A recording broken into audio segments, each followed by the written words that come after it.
Welcome to today's Explainer. We've got an absolutely wild story to unpack for you today. We're going to look at exactly how a completely fabricated, literally 100% made up political poll managed to sneak past the gatekeepers and completely infiltrate major news outlets out in California. It is a crazy story about data, deception, and the sheer relentless speed of the modern news cycle. So let's just start by contrasting how the media originally treated this data with what was actually going on behind the scenes. At first, this poll was treated as absolute gospel.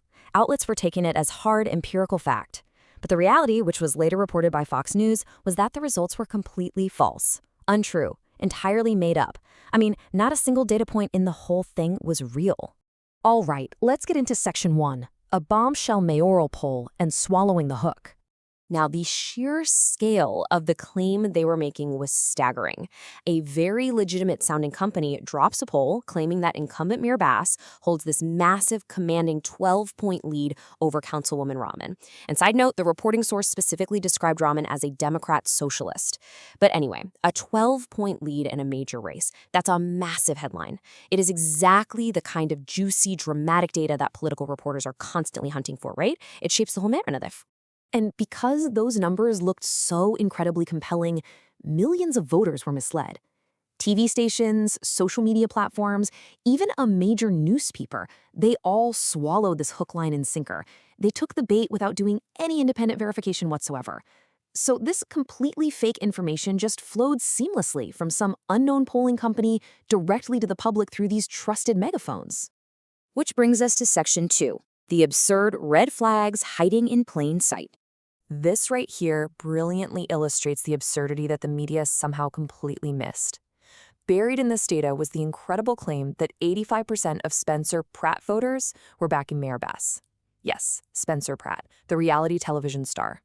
I mean, it's an absolutely insane data point. It's the kind of thing that really should have triggered a massive red flag in any newsroom.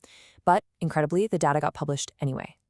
Okay, Section 3, unmasking the hoax and how the illusion cracks.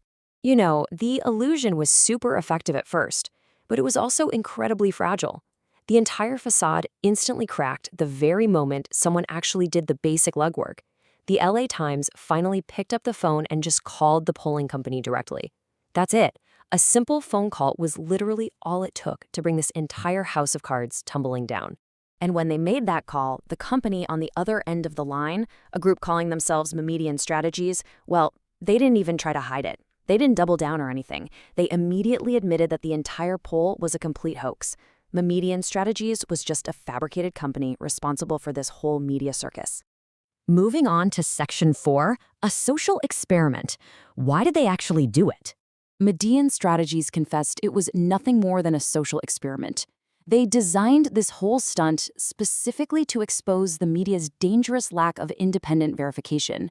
They wanted to prove, in real time, just how easily fake polling info could spread if it was packaged the right way. Essentially, they stress-tested the media's fact-checking infrastructure and, well, the media failed.